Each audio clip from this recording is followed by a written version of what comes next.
3D editing. मुझे लगता था कि ये वर्ड सिर्फ मुझे ही पसंद है, but after seeing these multiple comments then I realize कि सिर्फ मैं ही नहीं हूँ बे। There are a lot of persons जिनको 3D स्टाइल एडिटिंग सीखनी है। किसी को मैग्नेट मीडिया जैसे 3D एडिटिंग करना है तो किसी को नीतीश राजपूत जैसे, किसी को टेक जेल ब्रेक जैसे एडिटिंग करना है तो किसी को टीव सेंसी जैसे, and process goes and goes and goes. तो मैंने सोचा एक एक यूट्यूबर का ब्रेकडाउन करने से बढ़िया और सारा बेसिक टू एडवांस कंसेप्ट ही समझा देता हूँ, जिसको समझ के तुम इस चीज का मास्टर बन जाओगे। फर्क नहीं पड़ता तुम मोबाइल एडिटर हो या पीसी एडिटर, तुम दोनों लोग इस वीडियो को देख लेना। और हाँ, इसमें थिंकेट चैनल की एडिटिंग ब्रेकडाउन भी किया हूँ, तो उसको मिस मत करना। नाउ स्टार्ट करते हैं हमारा फर्स्ट 3D एडिटिंग चैप्टर को।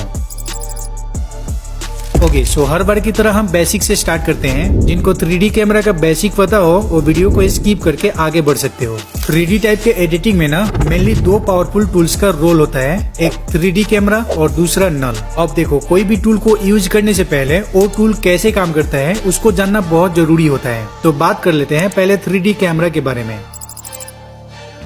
देखो, 3D कैमरा का लुक एंड फंक्शंस एक रियल कैमरा की तरह ही होता है। बेसिकली इसको कंट्रोल करने के लिए हमें 3 डायमेंशंस दिया जाता है, which is x axis, y axis and z axis. अब x axis and y axis तो तुम्हें हर मोबाइल एडिटिंग ऐप में मिल ही जाता है, बट जो जी एक्सिस है ना वो टिल नाउ तुम्हें सिर्फ elite motion and note video में ही मिलेगा। और जी एक्सिस एक ऐसा रीजन है जो एक 3D स्पेस क्रिएट कर देता है। बिल्कुल डरना मत, क्योंकि ये बहुत ही इजी है, अच्छे से समझ जाओगे। बेसिकली इन तीनों डायमेंशंस को यूज करके किसी भी ऑब्जेक्ट का पोजीशन को चेंज किया जाता है। अब पोजीशन में क्या हो सकता है, लेफ्ट राइट अप डाउन आगे पीछे, यही तो है ना। इसको ऐसे समझो, मान लो तुम्हारे आंखों के सामने एक एप्पल रखा हुआ है जिसका लेंथ अराउंड 3 सेंटीमीटर है। अब अगर इस एप्पल को आंख के पास लेके जाऊं या फिर अपने आंख को ही एप्पल के पास लेके आऊं तो दोनों कंडीशन में एप्पल बड़ा होता हुआ दिखाई देगा। अब इसका मतलब ये नहीं है कि एप्पल ही बड़ा हो गया, बल्कि एप्पल आंख के पास आने से बड़ा दिख रही है। सेम अपोजिट, अगर एप्पल को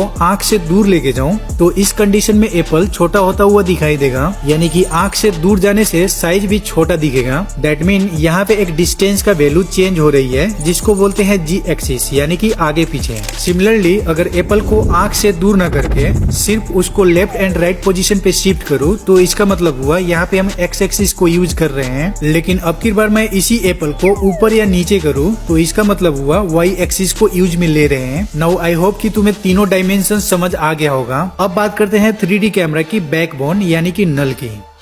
जैसे कि ये मेरा 3D कैमरा का लेयर है, इसमें तुम देखोगे तो 3 की फ्रेमिंग पॉइंट्स ऐड करके रखा हूँ। फर्स्ट एंड सेकेंड की फ्रेमिंग पॉइंट के बीच में एक animation and second and third की फ्रेमिंग पॉइंट के बीच में दूसरा एनिमेशन ऐड किया हूँ। अब होगा ये कि अगर मैं इसको प्ले करूँ तो फर्स्ट की फ्रेमिंग से सेकेंड की फ्रेमिंग तक जाके एनिमेशन मिली सेकेंड या कुछ सेकेंड के लिए रुक जाएगा एंड फिर यहाँ से सेकेंड एनिमेशन स्टार्ट हो जाएगा। यानी कि जहाँ पे एनिमेशन रुक गया वहाँ पे गैप क्रिएट हुआ एंड इसी गैप की वजह से सीन में स्मूथनेस नहीं आती है।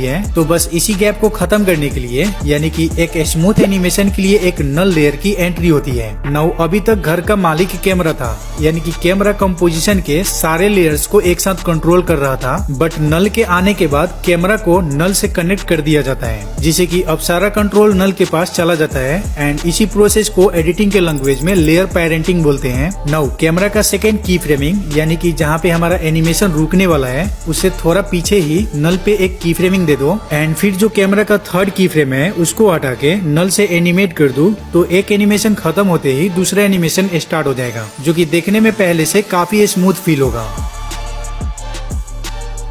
So this is how null works with camera। अब थ्योरी को साइड करते हैं एंड अब बारी है प्रैक्टिकल की। तो एक थिंकेट करके यूट्यूब चैनल है, तो इनके लेटेस्ट वीडियो की इंट्रो को ब्रेकडाउन करते हुए समझ लेते हैं। इसका material pack and XML file दे दिया हूँ, उसको डाउनलोड कर लेना। नाउ ओपन करते हैं एलाइट मोशन को। Okay, so now elite motion को ओपन करना है और नीचे से प्लस पे टैप करके क्रिएट प्रोजेक्ट पे क्लिक कर लेना है। नाउ हमारा जो फर्स्ट स्टेप है सीन को सेट करना, तो ऐड बटन पे क्लिक करके मीडिया पे जाओ एंड फिर यहाँ से स्काई वाला वीडियो को ऐड करना है। तो मैं फटाफट से ऐड कर लेता हूँ। अब ऐड करने के बाद इसके टाइमलाइन पे क्लिक करके मूव एंड ट्रांसफॉर्म पे जाओ, तो एग्जैक्टली यहाँ पे तुम्हें 3 एक्सिस देखने को मिल जाएगी, जो इससे पहले एक्सप्लेन कर दिया हूँ कि कौन सा एक्सिस का क्या काम है। तो अगेन इसी चीज को रिपीट नहीं करूंगा, बल्कि जेड एक्सिस पे क्लिक कर लेता हूँ एंड फिर इसके नीचे दिए हुए कंट्रोल पैनल को ऊपर की तरफ स्लाइड करूंगा कुछ इस टाइप से। अब ये बैकग्राउंड छोटा हो गया क्योंकि इस बैकग्राउंड को हम लोग कैमरे से दूर भेजे हैं ताकि एक डेप्थ क्रिएट हो। अब यहाँ पे तुम एक चीज नोटिस करोगे, तो जैसे इसको स्लाइड कर रहा हूँ तो इसका नंबर भी चेंज हो रही है यहाँ पे। तो यहाँ पे ना एक काम करता हूँ, लाइक इसको 2800 करके ओके कर लेता हूँ। अब ये बिल्कुल छोटा हो गया तो कोई बात नहीं, स्केल पे क्लिक करके इसको फिर से बड़ा कर सकता हूँ। तो कुछ इस तरीके से स्क्रीन पे सेट कर लेंगे। जब इतना कर लो तो यहाँ से तुम्हें बैक कर लेना है। एंड अब बारी है बाकी मटेरियल्स को ऐड करने की। तो ऐड बटन पे क्लिक करके मीडिया पे जाता हूँ और जो ब्रिजेज का पार्ट्स है ना उसको ऐड कर लेते हैं। तो लाइक जो फ्रंट पार्ट है उसको लेके आऊंगा एंड फिर से इसको अब 3D स्पेस में भेजने के लिए मूव एंड ट्रांसफॉर्म में जाओ एंड जेड एक्सिस पे क्लिक करके इसको ऊपर की तरफ स्लाइड करना, यानी कि कैमरे से दूर भेजना है। तो यहाँ पे ना मैं एक काम करता हूँ, इस पे टैप करके 1000 कर लेते हैं या फिर इसको 800 कर लेता हूँ एंड देन ओके करूंगा। अब स्केल पे जाके सेम लाइक बिफोर इसको स्केल अप कर लेंगे। साथ ही साथ पोजीशन पे जाके XY एक्सिस पे क्लिक करूंगा एंड फिर थोड़ा नीचे कर लेता हूँ। अब इस तरीके से सेट हो जाए तो अब इसकी टाइमलाइन को सही करना है। तो यहाँ से मैं बैक कर लेता हूँ। अब टाइमलाइन को सही करने का एक शॉर्टकट तरीका है, लाइक आगे की तरफ ड्रैग कर दो एंड फिर इस वाले आइकन पे टैप कर देना, तो ऑटोमेटिकली टाइमलाइन सही हो जाएगी। अब यहाँ से मैं बैक करके स्टार्टिंग में आ जाता हूँ एंड इसी ब्रिज का जो सेकेंड पार्ट है ना उसको ऐड कर लेते हैं। तो लाइक इसको ऐड करूंगा। अब फिर से मूव एंड ट्रांसफॉर्म में जाके जेड एक्सिस पे क्लिक करता हूँ एंड अब की बार इस पे हम टाइप कर लेते हैं 1000, क्योंकि ये जो फ्रंट वाला पार्ट है ना इसके पीछे भेजना है एंड देन डन कर लेता हूँ। अब स्केल पे जाके इसको बड़ा करूंगा एंड फिर पोजीशन पे जाके XY एक्सिस पे क्लिक करता हूँ एंड देन यहाँ पे मैं प्लेस कर लूंगा। जब इतना कर लो तो अब इसका भी टाइमलाइन को सही कर लेना है। अब स्टार्टिंग में आ जाते हैं एंड अब बारी है कैरेक्टर को लेके आने की। तो यहाँ से मैं ऐड कर लेता हूँ। अब यहाँ पे ना मैं चाहता हूँ कि इस कैरेक्टर का पोजीशन को फ्लिप करूँ, तो 3 डॉट्स पे क्लिक करते हैं एंड देन यहाँ पे मैं फ्लिप हॉरिजॉन्टली कर देता हूँ। अब देखो इस कैरेक्टर को ना इन दोनों ब्रिजेज के बीच में सेट करना है। तो मूव एंड ट्रांसफॉर्म में जाओ, जेड एक्सिस पे क्लिक करना एंड इस तरीके से इसको भेजते हैं पीछे की तरफ एंड एग्जैक्टली इस पोजीशन पे जाके अभी तुम देखोगे तो ब्रिज के मिडल में सेट हो गया। अब स्केल पे जाके थोड़ा बड़ा कर लेते हैं एंड दैट्स इट, हमारा काम हो चुका है। एंड अब बारी है यहाँ पे ट्री को ऐड करने की। तो इसको भी लेके आ जाते हैं। अब मूव एंड ट्रांसफॉर्म में जाके इसको भी 3D स्पेस में भेजना है। तो जेड एक्सिस पे जाते हैं, लाइक इसको मैं 150 कर लेता हूँ एंड देन डन करके इसका भी साइज को इंक्रीज कर लेंगे, आई मीन स्केल कर लेंगे एंड फिर पोजीशन पे आके इसको थोड़ा नीचे कर लेता हूँ, यहाँ पर रख लेंगे एंड दैट्स इट, हमारा एवी सीन रेडी है। यहाँ पे मैं बैक करके टाइमलाइन को सही कर लेता हूँ, फिर से स्टार्टिंग में आएंगे एंड अब बारी है यहाँ पे 3D कैमरा को ऐड करने की। तो ऐड बटन पे क्लिक करके ऑब्जेक्ट स्लैश एलिमेंट पे जाके कैमरा को ऑन कर लेना। अब कैमरा तो ऐड हो चुका है बट कैमरा का पर्सपेक्टिव से हम नहीं देख पा रहे, यानी कि हमें कैमरा व्यू को ओपन करना पड़ेगा। तो उसके लिए यहाँ पे क्लिक करके जो कैमरा वाला आइकन है ना उस पे टैप कर देना एंड अगेन इसी पे टैप करके सारे ऑप्शन को बंद कर लेना है। नाउ यहाँ पे हमारा कैमरा व्यू ओपन हो चुका है। अब इससे पहले जो जेड एक्सिस पे हम लोग मेहनत कर रहे थे ना, वो क्यों कर रहे थे वो बताता हूँ मैं। लाइक इसी कैमरे के मूव एंड ट्रांसफॉर्म में जाता हूँ एंड यहाँ पे अगर मैं इस तरीके से स्लाइड करूँ तो तुम देख पा रहे हो कि इमेजेस के बीच में डेप्थ क्रिएट हो रही है, यानी कि एक पैरालेक्स लुक दे रही है, जिसको बोलते हैं 3D एडिटिंग। अभी भी तुम्हें समझ नहीं आया होगा तो वेट करो, यहाँ से मैं बैक कर लेता हूँ एंड अब इसके बाद मैजिक होने वाला है। लाइक यहाँ से मैं 2 सेकेंड आगे जाता हूँ, एग्जैक्टली 2 सेकेंड पे जाओ और यहाँ पे तुम्हें एक की फ्रेम ऐड कर देना है। अब स्टार्टिंग में आके जेड एक्सिस पे क्लिक करके इस तरीके से जूम कर लेना। लाइक इसको मैं -400 कर लेता हूँ एंड देन डन करूंगा। अब XY एक्सिस पे क्लिक करके ऊपर की तरफ कर लेते हैं, यानी कि ट्रीज से जो है ना इसका जो स्क्रीन है कवर हो जाना चाहिए। जब इतना कर लो तो यहाँ से मैं प्ले करके दिखाता हूँ कि कैसा सीन हुआ है। परफेक्ट।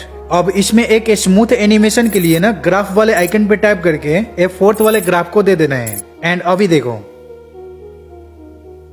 कितना स्मूथ एनिमेशन रेडी हो चुकी है। बट अभी भी यहाँ पे थोड़ा अधूरा अधूरा लग रहा है, तो उसके लिए यहाँ पे मैं बैक कर लेता हूँ और जो ट्री है ना उसमें थोड़ा रियलिस्टिक लुक देने की ट्राई करते हैं। तो ये जो ट्री है उसके टाइमलाइन पे टैप करना, FX पे जाओ, एड इफेक्ट एंड यहाँ पे तुम्हें सर्च कर लेना है टर्बुलेंस एंड जो फर्स्ट वाला है ना इसको ऐड कर लेना। अब थोड़ा नीचे करके स्ट्रेंथ पे जाके इसको कर देना है 0.006 एंड देन ओके कर लेना। अब बिल्कुल ऊपर आओ ऑफसेट पे एंड स्टार्टिंग में आ जाना है और यहाँ पे एक की फ्रेम दे दो। अब इसी ट्री के लास्ट में जाओ एंड फिर कुछ इस तरीके से इसको स्लाइड करना तो अभी तुम देखोगे तो इस ट्री में वेविंग स्टार्ट हो गई है। एंड अगर मैं इसको प्ले करूं तो कुछ ऐसा बन गया है, देख लो। यानी कि अभी लग रहा है कि इस ट्री में ना एक जान आ गई है। ऑलराइट, तो ये वाला काम हमारा हो चुका है। अब सेकेंड एनिमेशन स्टार्ट करने से पहले यहाँ पे हम टेक्स्ट का भी काम खत्म कर देते हैं। तो स्टार्टिंग में आऊंगा, एड बटन पे क्लिक करके टेक्स्ट पे जाता हूँ एंड यहाँ पे मैं टाइप कर लेता हूँ 1 एंड देन कलर को हम येलो रखेंगे और यहाँ पे क्लिक करके थोड़ा सा मैं डार्क येलो करूंगा। यहाँ पे कोड कॉपी कर सकते हो। जब इतना हो जाए तो अब इसका फॉन्ट को भी चेंज कर लेते हैं। जब इतना हो जाए तो साइजेज को इंक्रीज कर लेंगे थोड़ा सा एंड देन डन करता हूँ। अब थोड़ा आगे की तरफ करूंगा एंड मूव इन ट्रांसफॉर्म में जाके इसको ऊपर कर लेते हैं, यानी कि इस कैरेक्टर के पीछे रहेगा ये टेक्स्ट। अब थोड़ा सा स्केल कर लेते हैं। जब इतना कर लो तो अब पोजीशन पे जाके इसको यहाँ पे लेके आ जाते हैं एंड फिर जेड एक्सिस पे क्लिक करके ऊपर की तरफ स्लाइड करना, यानी कि इस टेक्स्ट को हमें कैरेक्टर के पीछे भेजना है। तो कुछ इस तरीके से स्लाइड करना। अभी पीछे चला गया है तो एक्स वाई एक्सिस पे क्लिक करके थोड़ा साइड कर लेता हूँ। साथ ही साथ इसका थोड़ा साइज को बढ़ाएंगे। जब इतना हो जाए तो अब इसका टाइमलाइन को सही कर लेते हैं। अब बस इसमें हमें काउंट वाला एनिमेशन रेडी करना है। तो इस टेक्स्ट पे क्लिक करके इफेक्ट्स पे जाओ, एड इफेक्ट एंड थोड़ा नीचे करोगे तो टेक्स्ट वाला सेक्शन बना हुआ है, उसी पे टैप करना। तो यहाँ पे तुम्हें दिख जाएगी काउंट अप डाउन वाला एनिमेशन, तो इसको ऐड कर लेना। अब स्टार्टिंग में आके यहाँ पे की फ्रेम दे दो एंड फिर 2 सेकंड पे जाते हैं एंड कुछ इस तरीके से नंबर बढ़ा लेता हूँ, लाइक 18 तक लेके जाएंगे। अब बस इसमें थोड़ा रियलिस्टिक सीन देने के लिए बैक करके एफएक्स पे जाओ, एड इफेक्ट एंड यहाँ पे हम ग्लो सर्च कर लेते हैं एंड फिर इसको ऐड करेंगे। अब ग्लो को ओपन करूंगा एंड फिर थोड़ा नीचे करके पहले कलर को चेंज कर लेते हैं, लाइक येलो रखूंगा एंड जो ये ब्लेंडिंग मोड दिख रही है ना, इसको नॉर्मल कर लेना। थोड़ा सा इसको डार्क करूंगा। अब इतना हो जाए तो अब इसमें थोड़ा एडजस्टमेंट कर सकते हो अपने हिसाब से। ऑलराइट, सो हमारा टेक्स्ट का भी काम खत्म हो चुका है। यहाँ से मैं प्ले करके दिखाता हूँ। अब बस इसमें हमें सेकेंड एनिमेशन स्टार्ट करना है, लेकिन उससे पहले स्टार्टिंग में आ जाओ एंड फिर तुम्हें प्लस पे टैप करके ऑब्जेक्ट स्लैश एलिमेंट पे जाना है एंड अब की बार कैमरा को छोड़ देना, नल को ले लेना है। अब इसका भी टाइमलाइन को सही कर लेता हूँ एंड देन स्टार्टिंग में आऊंगा। अब कैमरा पे क्लिक करके जो पेरेंटिंग लेयर दिख रही है ना ऊपर साइड में, उस पे टैप करना एंड देन नल पे टच कर देना है, यानी कि अब सारा कंट्रोल नल के पास चला गया है। अब जो कैमरा का सेकेंड की फ्रेमिंग है ना, यानी कि ए वाला, इससे थोड़ा पीछे ही नल पे आ जाओ, मूव इन ट्रांसफॉर्म में जाओ और यहाँ पे तुम्हें एक की फ्रेम दे देना है। अब बस अपने हिसाब से एनिमेट कर लो जैसा तुम चाहते हो। तो यहाँ से मैं 2 सेकंड आगे जाता हूँ एंड फिर इसको कुछ इस तरीके से मैं साइड करूंगा यहाँ पे। अब ये जो पीछे का बैकग्राउंड एंड ब्रिजेस जो है ना, वो छोटा हो रहा है, तो उसका टेंशन मत करो, इजीली हम फिक्स कर लेंगे। अब इसके बीच में हम ग्राफ दे देते हैं। तो अभी कुछ ऐसा हो गया है, देख लो। अब इस पोजीशन पे आके जो पीछे वाला बैकग्राउंड है ना, वो छोटा पड़ गया।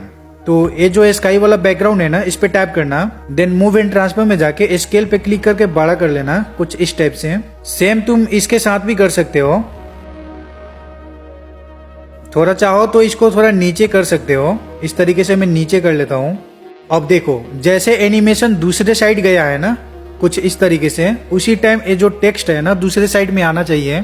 तो अब टेक्स्ट पे जाते हैं और मूव एंड ट्रांसफॉर्म में जाऊंगा एंड एग्जैक्टली यहाँ से हमारा जो एनिमेशन है ना दूसरे साइड में आ गया है। तो स्टार्ट होने से पहले ही एक की फ्रेम दे देते हैं एंड फिर थोड़ा सा आगे करके इसको यहाँ पे मैं प्लेस कर लेता हूँ,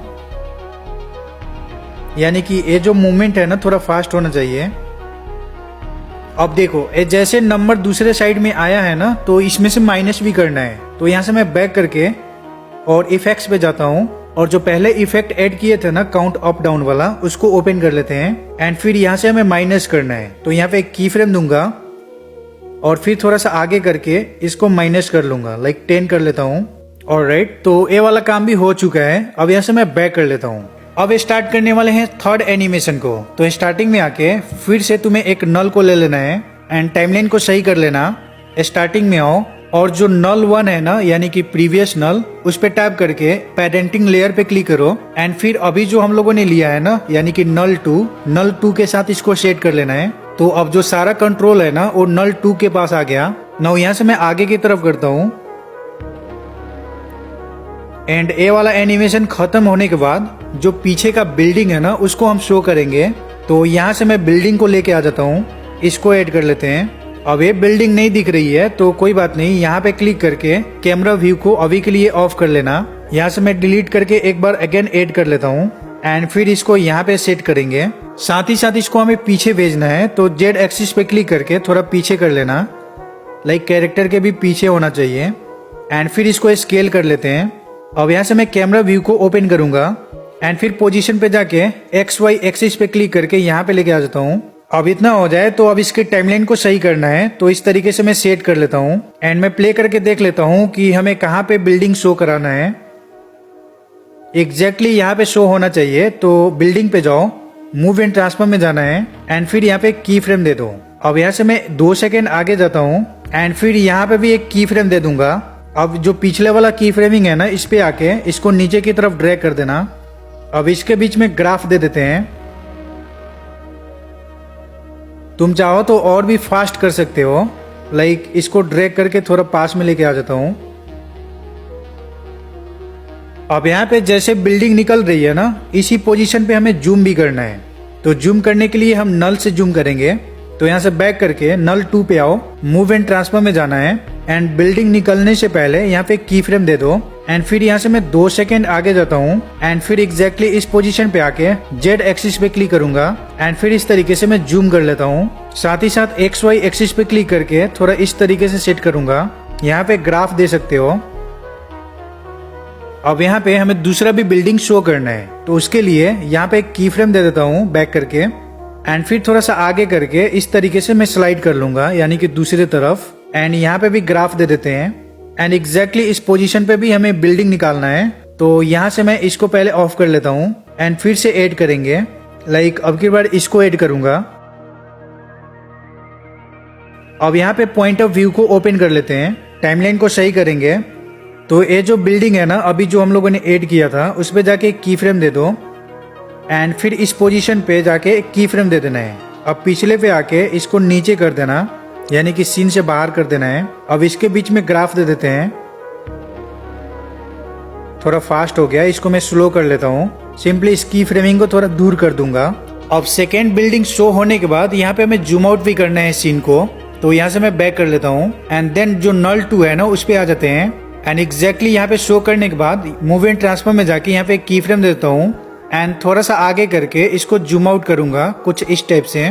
अब बारी है इसमें focus blur plus dreamy glow add करने की। तो पहले तो स्टार्टिंग में आ जाते हैं। अब फोकस ब्लर के लिए ना जो एलाइट मोशन का 3D कैमरा है ना, वो प्रॉपर तरीके से वर्क नहीं करता है, तो उसको छोड़ देते हैं। इसीलिए मैं मैनुअली उसको सेट करूंगा। तो यहाँ पे स्टार्टिंग में आ जाते हैं एंड फोकस ब्लर को सेट करना बहुत ईजी है, मैं बताता हूँ कैसे करना है। लाइक मैं चाहता हूँ कि ये जो ट्री है ना, ये स्टार्टिंग में फोकस में रहे और धीरे धीरे वो ब्लर हो जाए। तो ये ट्री वाले टाइमलाइन पे क्लिक करके एफएक्स पे जाओ, एड इफेक्ट एंड फिर यहाँ पे तुम्हें सर्च करना है बॉक्स ब्लर, इसको ऐड कर लेना।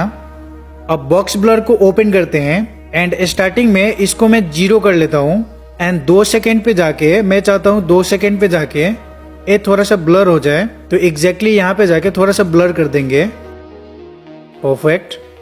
एंड फिर इसके बीच में ग्राफ दे सकते हो। अभी कुछ ऐसा हो गया है, देख लो। अब इसी तरीके से तुम्हें ब्लर को ऐड कर लेना है जहां पे तुम्हें जरूरत हो। तो मैं फटाफट से इस प्रोसेस को कर लेता हूँ। ओके, सो यहाँ पे मैं फोकस ब्लर को सेट कर दिया हूँ जहां पे मुझे जरूरत था। अब इस वीडियो को सेव करना है, तो यहाँ पे मैं सेव कर लेता हूँ।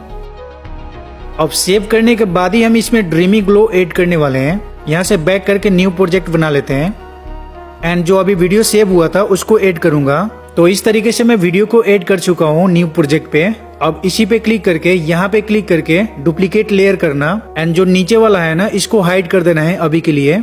अब ऊपर वाले पे क्लिक करके एफएक्स पे जाओ, एड इफेक्ट एंड यहाँ पे तुम्हें सर्च करना है लूमा।